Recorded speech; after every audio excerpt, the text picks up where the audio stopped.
Bizim desəm hər mövqeyə,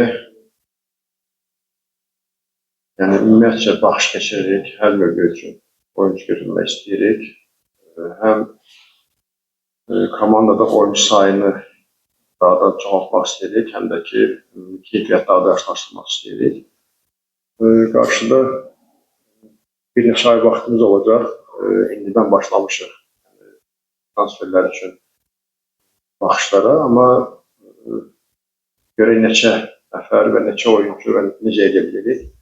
Hər bir halda, əgər biz ən azından əldə etdiyimizi qoruyub saxlamaq istəyiriksə, əlbəttə ki, biz olaraq ölkə çempionatında liderlər sırasında olmalıyıq və sonra ölkə xaricində istədiyimiz nəticəni əldə etmək üçün daha yaxşı, daha diqqətli bir kollektiv əldə etməliyik. Buna görə mütləq axtarışlardayıq və eyni sayda transfer etmək istəyirik.